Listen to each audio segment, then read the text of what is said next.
दास्तान इश्क की भाग 15। अब तक आपने पढ़ा। आदित्य राधिका को ढूंढता हुआ रिजॉर्ट में पहुंचता है और राधिका उसे मिल जाती है। अब आगे।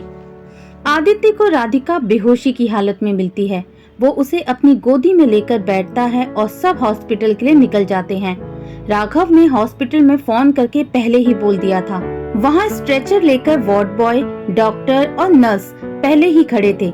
जैसे गाड़ी हॉस्पिटल पहुंची, राघव गाड़ी से उतरा और उसने आदित्य का दरवाजा खोला। वार्ड बॉय ने राधिका को स्ट्रेचर पर लिया और इमरजेंसी में ले गया।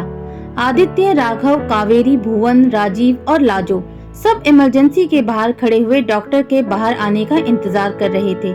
आदित्य बेचैनी से इधर उधर घूम रहा था। राघव ने उसे बिठाया और पानी दिया। उसने कहा, कुछ नहीं होगा भाभी को फिक्र मत करो। कावेरी लाजो का हाथ थामे खड़ी हुई थी।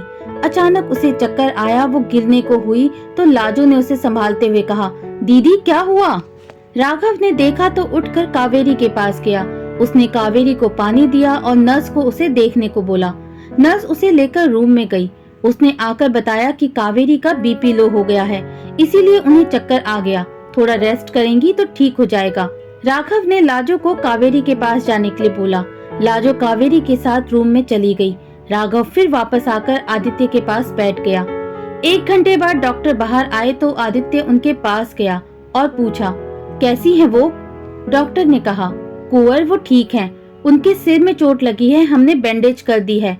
अभी उन्हें होश नहीं आया है, थोड़ी देर में आ जाएगा।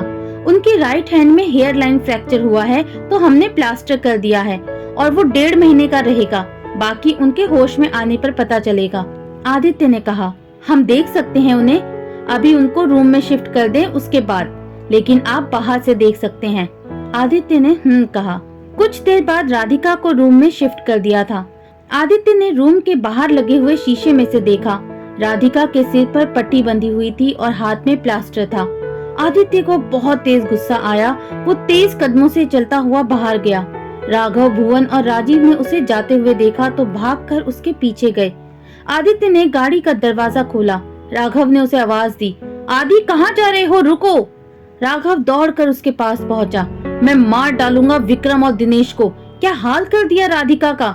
आदित्य ने गुस्से में अपना हाथ गाड़ी पर मारते हुए कहा, आदि उनको हम बाद में देख लेंगे, अभी तुम अंदर चलो, भाभी को तुम्हारी जरूरत है। राघव उसे खींचते हुए वापस ले जाने लगा। आदित्य राघव के कहने पर थोड़ा शांत हुआ और उसके साथ वापस अंदर आ गया। भुवन ने हॉस्पिटल में बात करके एक रूम ले लिया था। राघव और बाकी सब उसमें बैठे हुए राधिका के होश में आने का इंतजार कर रहे थे। आदित्य बार बार जाकर राधिका को देखकर आ जाता था।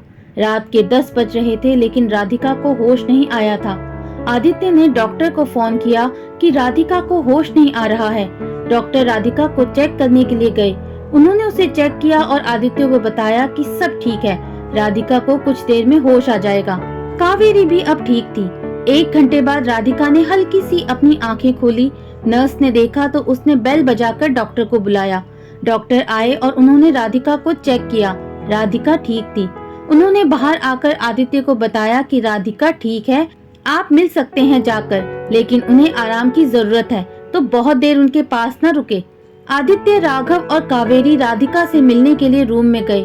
कावेरी राधिका के पास गई। राधिका को देखकर उसकी आंखों में आंसू आ गए। उसने राधिका का हाथ अपने हाथ में लिया और पूछा, कैसी हो राधिका? राधिका ने अपनी पलकें बंद करके ठीक हूँ बताया। राघव ने भी आगे बढ़कर राधिका से पूछा कि वो कैसी है।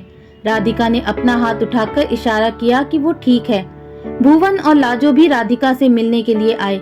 लाजो ने राधिका से कहा, ठकुराइन आप जल्दी से घर आ जाओ, फिर मैं आपकी देखभाल करूंगी। सबने देखा राधिका की आंखें किसी को खोज रही हैं। आदित्य डॉक्टर से बात करके अंदर आ रहा था। कावेरी ने देखा आदित्य आ रहा है तो राघव को कहा, चले हम बाहर चलते हैं। सब रूम से बाहर आ गए। राघव ने जाते जाते आदित्य के कंधे पर हाथ रखा, रूम का दरवाजा बंद किया और बाहर आ गया। आदित्य राधिका की तरफ बढ़ा। राधिका उसे ही देख रही थी। वो चेयर लेकर राधिका के पास बैठ गया। उसने राधिका का हाथ अपने हाथ में लिया और उसको देखने लगा। 2 बूंद आंसू की उसकी आंखों से निकलकर राधिका के हाथ पर गिर गई। आदित्य का सिर नीचे था। राधिका ने अपने दूसरे हाथ से आदित्य के सिर को सहलाया। आदित्य की आंखों में आंसू भरे हुए थे। उसने भरे हुए गले से कहा, माफ कर दें हमें, आपको ढूंढने में हमने इतनी देर लगा दी और ये सब हो गया। उसने राधिका की हथेली की तरफ देखा, उसमें रगड़ के निशान थे जो कुछ छिल गए थे। आदित्य ने पूछा, आपको दर्द हो रहा होगा, आप आराम करिए, हम यहीं हैं। वो उठा और झुककर उसके माथे को चूमा, उसकी ओढ़ी हुई चादर को ठीक से किया और बाहर आ गया। बाहर आकर आदित्य ने भुवन से कहा, हम रात को यहीं रुकेंगे, आप सिक्योरिटी का इंतजाम कर दें। राघव, कावेरी और लाजो को लेकर घर जाओ और वहीं रुको जब तक राधिका ठीक नहीं हो जाती। इनकी जिम्मेदारी तुम पर है। राघव ने ठीक है बोला और दोनों को लेकर घर चला गया। भुवन ने सिक्योरिटी बहुत टाइट कर दी थी। आदित्य वापस राधिका के रूम में चला गया। उसने देखा राधिका सो गई है। वो वहीं थोड़ी दूर पर रखे हुए बेड पर बैठ गया। उसने अपने मोबाइल से एक नंबर डायल किया। उधर से फोन उठाते ही आवाज आई, जी कुंवर। केशव, आपको एक काम करना है। हाँ बोले कुंवर। आपको विक्रम और दिनेश दोनों पर नजर रखनी है। वो क्या करते हैं, कहाँ जाते हैं, किससे मिलते हैं, हर बात की इन्फॉर्मेशन मुझे चाहिए। इसके साथ ही ओम ठाकुर और सुधीर सिंह के बारे में भी मुझे खबर चाहिए, पल पल की, और इनके सब मिलने वालों की भी। जी कुंवर, आपको सब 2 दिन में पता करके बताता हूँ। ठीक है। आदित्य बहुत देर तक राधिका को देखता रहा और फिर पता नहीं कब उसकी आंख लग गई। अगली सुबह राधिका की आंख खुली तो उसने देखा आदित्य सोया हुआ है। तभी दरवाजे पर दस्तक हुई। एक नर्स ट्रे में राधिका की दवाई और चाय लेकर आ रही थी। उसने कहा, गुड मॉर्निंग मैम, कैसी हैं आप? गुड मॉर्निंग, मैं ठीक हूँ, राधिका ने जवाब दिया। नर्स ने उसके आगे चाय रखी और उसे बिस्किट दिए। नर्स ने कहा, आप ये खा लें, फिर मैं आपकी फ्रेश होने में हेल्प कर दूंगी। राधिका ने चाय पी, दवाई खाई, फिर नर्स की हेल्प से तैयार हो गई। आदित्य अभी भी सो रहा था। नर्स ने राधिका को रेस्ट करने को बोला और चली गई। कुछ देर बाद जब सूरज की रोशनी पर्दों से आकर आदित्य की आंखों पर पड़ी तो उसकी आंखें खुली। उसने अपनी अधखुली आंखों से देखा राधिका लेटी हुई थी। वो उठा और राधिका के पास गया। उसने मुस्कुराकर पूछा, कैसी तबीयत है आपकी अब? राधिका ने कहा, ठीक हूँ। आदित्य जाने लगा तो राधिका ने उसका हाथ पकड़ लिया। आदित्य ने उसकी तरफ देखा तो राधिका ने उसे बैठने का इशारा किया। आदित्य उसका हाथ अपने हाथों में लिए वहीं रखी हुई चेयर पर बैठ गया। राधिका ने कहा, हमारी वजह से आप बहुत परेशान हुए ना? आदित्य ने अपनी गर्दन हिलाकर नहीं कहा। राधिका उठने लगी तो आदित्य ने उसे लेटे रहने के लिए कहा। आदित्य ने कहा, आपकी वजह से हम परेशान नहीं हुए, बल्कि हमारी वजह से आपको ये सब हुआ। आप आराम करें, हम आते हैं। आदित्य बाहर आ गया। उसने राघव को फोन किया और अपने कुछ कपड़े लाने को बोला। राघव ने उसे कहा वो हॉस्पिटल के लिए आ ही रहे हैं और उसने सारा सामान रख लिया है।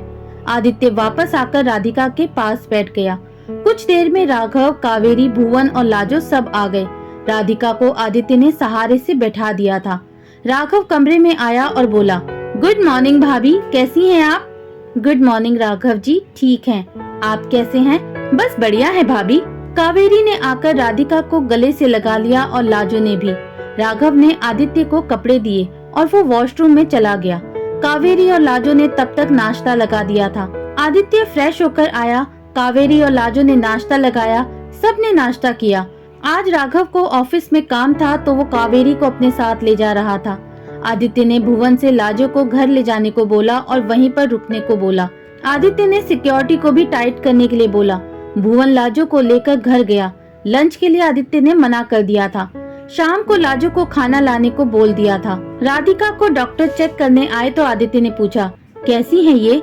डॉक्टर ने कहा, ठीक है, रिकवरी में थोड़ा टाइम लगेगा, बाकी सब ठीक है। डॉक्टर, हम कब इनको घर ले जा सकते हैं? आदित्य ने पूछा। बस 2 दिन बाद आप इनको ले जा सकते हैं। थैंक यू डॉक्टर, आदित्य ने कहा। डॉक्टर के जाने के बाद आदित्य ने राधिका को लिटा दिया और चेयर पर बैठकर लैपटॉप पर अपना कुछ काम करने लगा। राधिका कुछ देर में सो गई। दोपहर के वक्त नर्स खाना लेकर आई। आदित्य ने भी कैंटीन से खाना ऑर्डर कर दिया था। नर्स राधिका को खाना देकर चली गई। राधिका के राइट हैंड में फ्रैक्चर हुआ था, इसलिए वो खाना नहीं खा पा रही थी। आदित्य उसके पास गया और बोला, हम खिला देते हैं आपको। आदित्य ने जैसे ही राधिका को खाना खिलाया उसने पूरा समूह बनाया और बोली, ये खाना है? बिल्कुल फीका है, कोई टेस्ट ही नहीं है, मुझे नहीं खाना। आदित्य ने कहा, दवाई की वजह से आपको टेस्ट नहीं आ रहा होगा, अभी खा ले आप, शाम को लाजो लेकर आएगी खाना। नहीं, ये बिल्कुल अच्छा नहीं है, मैं नहीं खा रही। राधिका, कुंवर, आप खाकर देखे ना, बिल्कुल बेस्वाद है खाना। आदित्य ने खाना खाकर देखा तो वो ठीक था। उसने राधिका से कहा, आप कोई एक चीज बोले, मैं मंगा देता हूँ, लेकिन ये खाना खाना पड़ेगा। कल से आपके लिए हम घर से ही खाना मंगवा देंगे। राधिका ने कहा, एक ही? हाँ, एक ही। आदित्य ने कहा, ठीक है, तो आप मेरे लिए छोले भटूरे मंगा दे। राधिका, कैसी बातें कर रही हैं आप? अरे, मैं कोई इतना बीमार नहीं हूँ, फ्रैक्चर है, इसमें तो खाना खा सकते हैं, कोई मनाही नहीं होती। तो फिर हॉस्पिटल वालों ने ये खाना क्यों दिया है? वो भी तो आपको छोले भटूरे दे सकते थे ना। उनको सबको एक सा खाना देना होता है, इसीलिए। राधिका ने कहा। आदित्य ने सांस भरी और बोला, ठीक है, मैं कैंटीन से मंगवा देता हूँ, लेकिन आप एक ही भटूरा खाएंगी और बाद में ये सारा खाना फिनिश करेंगी। दूसरा कौन खाएगा? मैं। आदित्य ने मुस्कुराते हुए कहा और छोले भटूरे का ऑर्डर दे दिया। राधिका मन में ही बोली, खुद अच्छा खाना खा रहे हैं और मुझे बेकार सा खाना खाने को दे रहे हैं, और उस पर भी एक भटूरा खाने को देंगे। ठीक होने दे मुझे, फिर बताऊंगी, मैं भी बिना स्वाद का खाना बनाऊंगी। सोचकर राधिका मुस्कुराने लगी। मेरे लिए बेकार खाना बनाने का प्लान कर लिया हो तो खाना खा ले, आ गए आपके छोले भटूरे। आदित्य ने उसके पास आते हुए कहा। राधिका ने मुस्कुराना बंद किया और आदित्य की तरफ देखने लगी। इनको सब पता चल जाता है, अंतर्यामी है ये। आदित्य मुस्कुरा रहा था।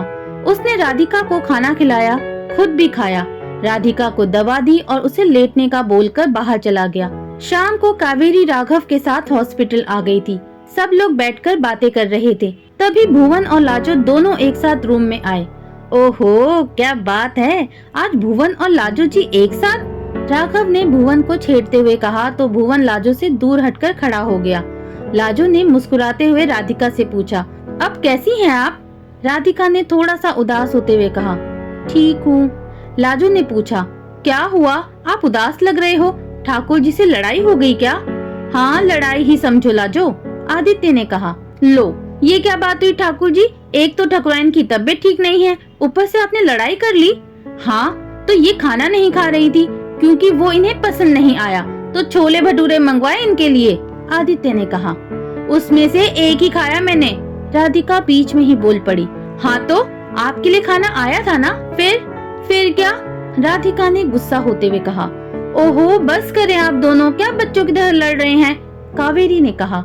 आदित्य और राधिका दोनों चुप हो गए। कावेरी ने लाजो से कहा, लाजो, ये लोग तो लड़ते ही रहेंगे, तुम खाना लगाओ। लाजो खाना परोसने लगी। राधिका को आदित्य खाना खिला रहा था। राधिका ने जैसे ही एक और खाया वो बोली, वाह, क्या खाना बनाया है लाजो, मजा आ गया। हाँ, ये बात तो सही है भाभी, खाना तो लाजो जी लाजवाब बनाती हैं। इनकी शादी जिससे होगी वो बड़ा खुशनसीब होगा, रोज इतना बढ़िया खाना खाने को मिलेगा। कहते हुए राघव ने मुस्कुराकर भुवन की तरफ देखा, जो इस वक्त राघव को ही देख रहा था। सबने खाना खाया।